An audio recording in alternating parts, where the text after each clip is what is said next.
श्री सतपाल दास जी महाराज। और देखिए आपको एक मैं बड़ी खुशी की बात और बताऊंगा। अरे कड़ी आज जेड़े भी कोई भी कार्यक्रम करता उन्होंने देखो एक जेड़ा है जगदल मेरे सतगुरु पूर्ण गुरु मेहता बार बार करो वंदना नमस्कार हर बार। आप नया दे जगत में जल मरता संसार जग तारण को आ गए मेरे पूर्ण गुरु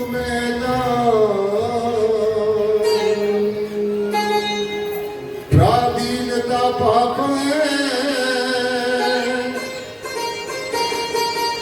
जान लो रे मन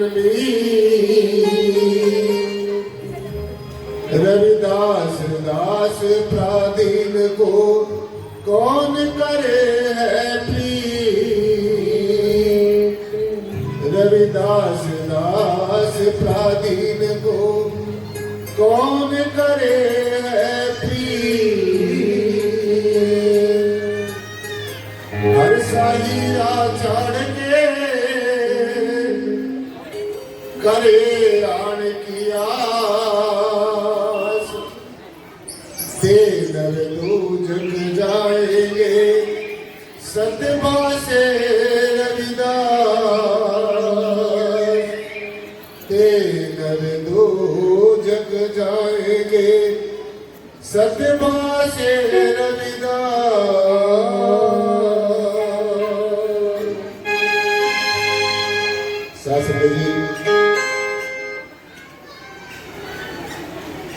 सत्संग का सीधा सीधा अर्थ होता है सत और संग। यानी कि सत के साथ मिल जाना, दोस्ती करनी, प्यार करना, प्रीति करनी, सत्संग का सीधा सीधा अर्थ यही होता है। अब ये सत्संग में जहां पर भी हम लोग जाते हैं, मुझे सारे स्टेट्स में जाने का मौका मिलता है। हरियाणा, पंजाब, यूपी, बिहार, झारखंड, नेपाल, उत्तराखंड सब जगह। लेकिन ये बात मैं हर एक जगह कहता हूं कि आप लोगों के बीच में वो शांति वाली बात क्यों नहीं होती। ऐसा लगता है कि आप सत्संग में नहीं आए, आप कहीं मेरे ख्याल में सैर करने के लिए आए हैं। तो इसलिए थोड़ी देर बैठो, पूरे मन से, वचन से और कर्म से, मन से, वचन से और कर्म से। अगर हम मन से बैठ गए, वचन से ना माना और कर्म ना हमने वैसा किया, तो फिर भी सत्संग में आने का हमारा कोई फायदा नहीं है। तो ये जो घरेलू बातें हैं, आपके पास बहुत समय होता है, अपने घर जाके कर लिया करो। यहाँ पर जैसे स्कूल में पढ़ने के लिए बच्चा पढ़ने के लिए ही जाता है, वहां पर दाएं बाएं की बातें करने के लिए नहीं जाता। तो ये बार बार सभी संतों को ये बात कहने को क्यों कहनी पड़ती है? इसलिए कहनी पड़ती है कि हम लोग सब आपके शुभ चिंतक हैं। हम लोग चाहते हैं कि सबसे पहले आपका कल्याण हो, और अगर परमेश्वर ने चाहा फिर हमारा भी कल्याण हो। तो इसलिए साथ संगत जी बड़ी तवज्जो के साथ, कंसंट्रेशन के साथ, एकाग्रता के साथ, समग्रता के साथ, जब तक आप इस बात को श्रवण नहीं करेंगे तो वास्तव में तो क्या, सपने में भी हमारा सुधार नहीं हो सकता। इसलिए सत्य के साथ संग करना, सत्य के साथ दोस्ती करनी, सत्य के साथ प्यार करना, प्रीति करनी, वो तब संभव होगा जब हम ये समझेंगे कि आखिर सत्य है क्या है। क्या ये दृष्टिमान जो जगत है, जो हम देख रहे हैं, ये सत्य है? ये हमें लगता है कि ये सत्य है। क्यों लगता है? इसलिए लगता है जो परमेश्वर है, परब्रह्म निर्गुणाकार सर्वाधार विश्वाधार परम तत्व है, जिसको हम अपने अनेकों नामों से पुकार रहे हैं, जो अनेकों खंडों ब्रह्मांडों का मालिक है, जो सत रूप है, चेतन रूप है, आनंद रूप है, निर्गुण रूप है, निराकार रूप है, सर्वाधार है, विश्वाधार है। इसलिए सीधा सीधा हमने ये समझ लेना चाहिए, रविदास सच मत छोड़िए जब लग घट में प्राण, और दूसरा कोई धर्म नहीं जग में सच समान। यानी कि सभी धर्म शास्त्रों का साथ, सभी धर्माचार्यों का चार, सभी धर्म ग्रंथों का, वेदों, शास्त्रों, उपनिषदों, पुराणों, वेद, कबीर, अंजील, जितने भी हमारे धर्मों के धर्म शास्त्र हैं, सबका यही सार है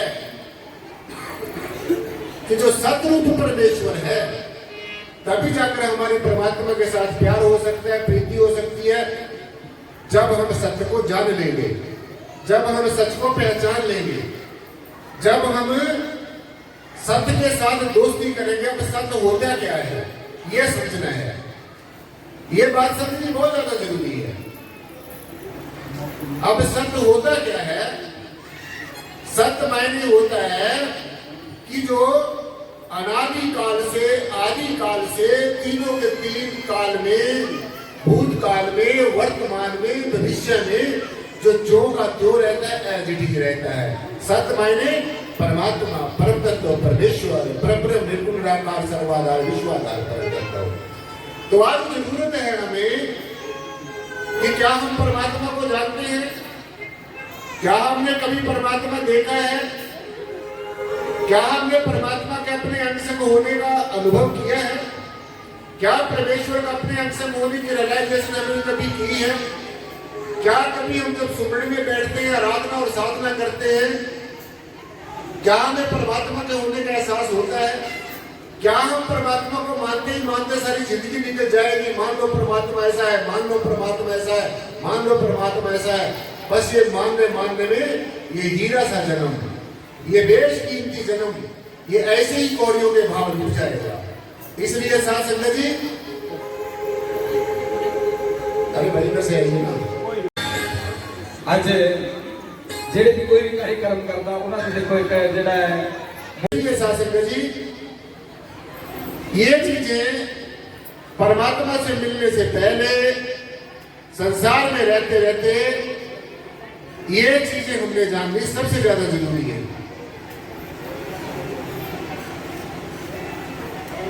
तो अब ये सत्य होता क्या है, परमात्मा होता क्या है? हमने अनेकों कल्पनाएं कर ली, अनेकों परमात्मा के स्वरूप बना लिए,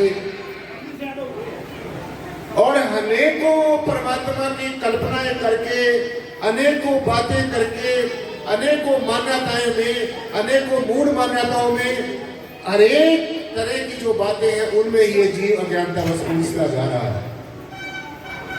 इसलिए मैं सीधा सीधा आपसे ये कहना चाहूंगा कि आज ये जो इतना कीमती समय आप अपने सब निकाल कर आए हैं, अगर यहां से कुछ सीख के हम ना गए तो सारा ये जो जीवन, ये जो आज का समय 84 लाख जन्मों के बाद मिलने का मौका मिलेगा, मिले ना मिले कोई जरूरी नहीं है। इसलिए आना ही जरूरी नहीं है, यहां पर आकर कुछ सीख के जाना भी जरूरी है। सो अब सत्य होता क्या है? सत्य होता है परमात्मा, सत्य होती है परमात्मा का अंश रूपी हमारी आत्मा, और वो आत्मा की पहचान गुरु जी ने बताई कि काटा कटे ना आत्मा, पानी सके ना गाल, रविदास वायु सुखात्मा, आग सके ना जाल। परमात्मा और परमात्मा का अंश रूपी आत्मा एक ऐसी शक्ति है, एक ऐसी हस्ती है, एक ऐसी एग्जिस्टेंस है, एक ऐसा है पना है जो अग्नि से जलता नहीं, पानी से गलता नहीं, हवा से उड़ता नहीं और अस्त्र शस्त्र से कटता नहीं। आज हमने ये सोचना है, क्या हम ऐसे परमात्मा की इबादत कर रहे हैं? क्या हम ऐसे परम तत्व का ध्यान कर रहे हैं? क्या हमने अपनी कल्पनाएं तो ही बना के बैठे हुए हैं? तो आज हमने ये सोचना जरूरी है, इन कल्पनाओं से ऊपर उठना है। ये जो इंसान के बनाए भगवान है, ये तुम्हें वास्तव में तो क्या सपने में भी तुम्हारा सुधार नहीं कर सकेंगे। ये जो इंसान के बनाए भगवान है, मैं आपसे एक अर्ज करना चाहता हूँ साथ संगत जी, क्या इंसान कभी भगवान को बना सकता है? नहीं बना सकता। इंसान को भगवान बनाता है, भगवान को इंसान कभी नहीं बना सकता, क्योंकि परमात्मा कोई बनाने वाली चीज नहीं है, परमात्मा कोई प्राप्त करने वाली चीज नहीं है। परमात्मा हमें पहले ही प्राप्त है। अगर परमात्मा और परमात्मा का अंश रूपी आत्मा हमारे साथ न होता तो हम जिंदा कैसे रहते? हम जानते हैं नहीं जानते वो एक अलग बात है, लेकिन सीधा सीधा ये तो हमने समझना है कि परमेश्वर हमेशा हमारे अंग संग है, यानी कि जितने भी हमारे शरीर के अंग हैं उन सब के संग है। हमारी आंखों में बैठकर देख रहा है, हमारे मुख पर बैठकर बोल रहा है, हमारे कानों में बैठकर सुन रहा है, हमारे हाथों में बैठकर हाथों से काम कर रहा है, हमारे पैरों पर बैठकर हमें सत्संग में लेकर जाता है। ये कौन कर रहा है? ये सब कुछ परमेश्वर, आप नहीं कर रहे, ये परमेश्वर कर रहा है। आप तो एक परमात्मा के आगे एक टूल है, एक इंस्ट्रूमेंट है, जैसे किसी इंस्ट्रूमेंट को हम लोग चलाते हैं। तो इसलिए सासंग जी, पराधीनता पाप है। गुरु जी ने कहा कि जो आदमी गुलाम है, जो किसी के पराधीन है, तो पराधीनता पाप है। इससे बड़ा दुनिया में कोई पाप नहीं है। किसी की गुलामी करना, किसी के अधीन रहना, यह सबसे बड़ा पाप है। और आप देखिए, ध्यान से सुनिए प्लीज। हमारी जो आत्मा है, अब पहले तो ये पांचों तत्वों के अंदर है, फिर तीन के तीन रजोगुण, सतोगुण और तमोगुण के अंदर है, फिर मन, बुद्धि, चित्त और अहंकार के अंदर है, फिर 5 तरह की अग्नियां हमारे अंदर जल रही हैं, काम, क्रोध, लोभ और अहंकार की अग्नियां जल रही हैं। फिर कितने विकार हैं, कितने निरर्थक विचार हैं। तो इन सब के अंदर हमारी आत्मा कैसे उलझी पड़ी है। तो अब हमने सदगुरु का दामन थाम लेना है, और सदगुरु देखो कैसा होना चाहिए हमारे जीवन में। गुरु संसार में बहुत होते हैं, पहले भी थे, अब भी आगे भी रहेंगे। गुरु हमें कोई मंत्र दे देता है, कोई रीति सीधी करना सिखा देता है, कोई कुछ कराता है, कोई कुछ कराता है। सबका हमने सत्कार करना है। किसी गुरु के पास हमें जाके कुछ ना कुछ तो सीखने को मिलता है। लेकिन सतपुरुष जिन्हें जाना, सतगुरु किसका नाम है? सदगुरु वो होता है जो सतपुरुष को जानता है। सतपुरुष मायने परमात्मा। सतपुरुष को जो जानता है, सतपुरुष कहते हैं हम परमात्मा को। जैसे एक पुरुष होता है, फिर एक महापुरुष बन जाता है, और फिर एक सतपुरुष हो जाए। सतपुरुष जिन्हें जाना, सतगुरु किसका नाम। वैसे प्यार में सबको सदगुरु सदगुरु सदगुरु कहते रहते हैं, लेकिन हमारे संतों की वाणी ये कहती है, हर एक आदमी सदगुरु नहीं हो सकता। सदगुरु वही होता है जो सतपुरुष को जानता है। मानता नहीं, मानने वाला कभी सदगुरु नहीं हो सकता। जो पहले जानता है फिर मानता है, और जो जानता नहीं है ऐसे ही अंदाजे से मानता रहता है और लोगों को भी वैसे मनवाने को उपदेश देता है, वो सदगुरु नहीं होता। गुरु गुरु में भेद है, गुरु गुरु में भाव, सोई गुरु नित बंदिए, जो शब्द बतावे दाव। ऐसा सदगुरु जो शब्द का भेदी हो, ऐसा सदगुरु जिसने परमेश्वर को देखा हो, ऐसा सदगुरु जो परमात्मा को आमने सामने देखता हो, ऐसा सदगुरु जो परमेश्वर को जानता हो। जिन जानो तिन दियो जनाई, जिन तुम ही जाना तुम ही हो जाए। जो परमेश्वर को जानता है वो परमात्मा जैसा हो जाता है। जैसे एक नदी जब तक अकेले बहती है उसको हम नदी कहते रहते हैं, जब वो समुद्र में मिल जाती है तो फिर वो नदी नहीं रहती, फिर वो क्या बन जाती है? समुद्र बन जाती है। ठीक इसी प्रकार से जब तक हम परमात्मा को जानते नहीं है तब तक परमात्मा हमारे से अलग समझेंगे। और जब हम जान जाएंगे फिर परमात्मा में, आप में, मेरे में, परम तत्व में कोई फर्क नहीं है। गुरु जी ने कहा कि तोई मोई मोही तोई अंतर कैसा, धन कटक जल तरंग जैसा। लेकिन ये नहीं है कि हम उनकी बात को कहते रहे, गाते रहे, बजाते रहे। उन्होंने जाना होगा, उन्होंने पहचाना होगा, परमात्मा को गुरु जी ने देखा होगा। और जब देखा होगा, जैसे आप मुझे देख रहे हैं, मैं आपको देख रहा हूं, तो फिर गुरु जी ने कहा होगा भी बता परमात्मा तेरे और मेरे में क्या फर्क है। तो आज सवाल ये है, हम सदगुरु के पदचिन्हों पर चलने वाले लोग हैं, हम बाबा साहब डॉक्टर भीमराव अम्बेडकर जी को मानने वाले सभी लोग हैं, तो क्या हमने देखा कभी भगवान को?